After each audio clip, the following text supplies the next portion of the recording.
Hello दोस्तों, आज हम पढ़ेंगे section 68 of Indian contract act 1872।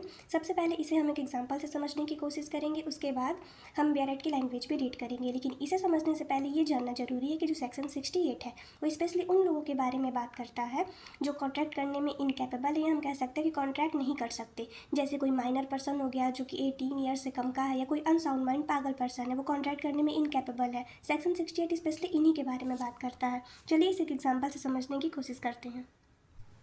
ये फर्स्ट एग्जांपल है इसे समझने के लिए। यहाँ पे आप सभी को दिखाई दे रहा होगा कि यहाँ पे एक पर्सन है जिसका एक्सीडेंट हो चुका है। एक लूनेटिक पर्सन है, मतलब एक पागल आदमी है।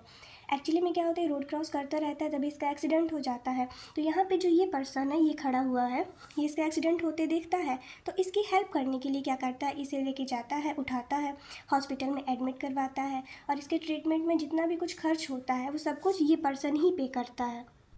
इसके साथ ही साथ ये जो कॉन्ट्रैक्ट करने में इनकेपेबल पर्सन, ये जो पागल आदमी है जो हॉस्पिटल में एडमिट है, तो जितने दिनों तक ये हॉस्पिटल में एडमिट रहता है तो इसके ज़रूरत की जितनी भी चीज़ें, जैसे खाना हो गया, मेडिसिन हो गया, यहाँ पे लिखा हुआ है मेडिसिन हो गया, फूड हो गया, इन सब की व्यवस्था ये पर्सन ही करता है। तो इसकी हेल्प करने में ये तो ठीक हो जाता है, लेकिन इस पर्सन का काफ़ी ज़्यादा लॉस हो जाता है क्योंकि इसका बहुत खर्चा हो गया है।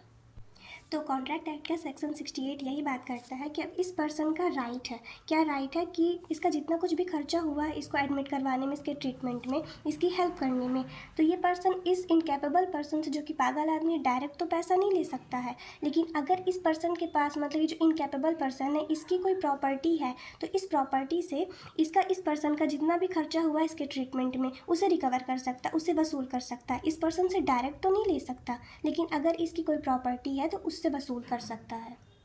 ये हो गया फर्स्ट एग्जाम्पल। चलिए हम सेकंड एग्जाम्पल से भी समझने की कोशिश करते हैं कि सेक्शन 68 आगे क्या कहता है। तो देखिए यहाँ पे जो सेकंड एग्जाम्पल है वो यहाँ से स्टार्ट है। ये डिवाइड कर देती हूँ मैं।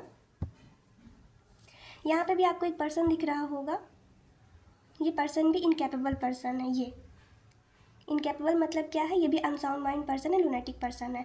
अब इसके दो छोटे छोटे बच्चे हैं, अब इसकी हेल्प करना, मतलब ये जो बच्चे हैं इनकी केयर करना किसकी ड्यूटी है, इस पर्सन की ड्यूटी है जो इसका फादर है, जो कि पागल है। अब इस फादर को तो होश खबर है नहीं कि हमारे बच्चे बड़े हो गए, उनको स्कूल में एडमिशन भी करवाना चाहिए। ये सब क्या होता है, ये सब ये पर्सन देखता रहता है, तो सोचता है क्यों ना मैं इन बच्चों का एडमिशन स्कूल में करवा दूँ। तो क्या करता है, ये पागल आदमी के बच्चों को लेके जाता है, इस स्कूल में इनका एडमिशन करवाता है और इनकी पढ़ाई की पूरी व्यवस्था करता है, जैसे इनके बैग, बॉटल, टिफ़िन बॉक्स हो गई, बुक हो गई, नोटबुक हो गई, सब कुछ खरीदता है। ये सब किसकी ड्यूटी थी, इन बच्चों का एडमिशन करवाना, इनका खर्च करना, ये सब ड्यूटी किसकी थी, इन बच्चों के पिता की थी, जो कि लूनेटिक है, पागल है, मतलब अनसाउंड माइंड पर्सन है, जो कि कॉन्ट्रैक्ट नहीं कर सकता।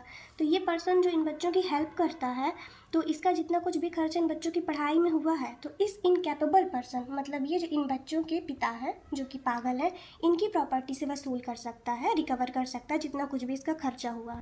डायरेक्ट तो इस पर्सन से नहीं ले सकता, लेकिन अगर इसकी कोई प्रॉपर्टी है तो उससे रिकवर कर सकता। हाँ, अगर इस पर्सन की कोई प्रॉपर्टी ही नहीं है तो रिकवर नहीं कर सकता। यही हमारा सेक्शन 68 कहता है। चलिए अब हम बेयरट की लैंग्वेज रीड करते हैं। सेक्शन 68 कहता है कि if a person incapable of entering into a contract, अगर कोई पर्सन इनकेपेबल है कॉन्ट्रैक्ट करने के लिए, जैसे लाइक माइनर हो गया, अनसाउंड माइंड पर्सन, ये बात हमें कौन बताते हैं, बात हमें सेक्शन 11 बताता है कि जो माइनर होती है, अनसाउंड माइंड पर्सन होते हैं, वो कॉन्ट्रैक्ट करने के लिए इनकेपेबल होते हैं, कॉन्ट्रैक्ट नहीं कर सकते।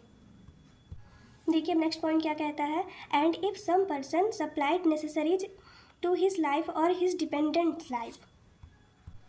सेकेंड पॉइंट क्या कह रहा है कि and if some person supplied necessary suited to his life. यहाँ पे और है, उससे पहले में सेंटेंस जो हम फर्स्ट एग्जांपल आपको दिए हैं कि अगर कोई दूसरा पर्सन है वो उस इनकेपेबल पर्सन की necessary suited to his life, मतलब उसकी आवश्यकताओं के अनुसार जो ज़रूरत रहती है उनकी पूर्ति करता है, जो सामान उसे चाहिए उसको ला के देता है, और हिज डिपेंडेंट्स लाइफ। और हिज डिपेंडेंट्स लाइफ का क्या मतलब है, जो हम सेकेंड एग्जाम्पल समझे हैं कि उसके बच्चों का स्कूल में एडमिशन करवाना।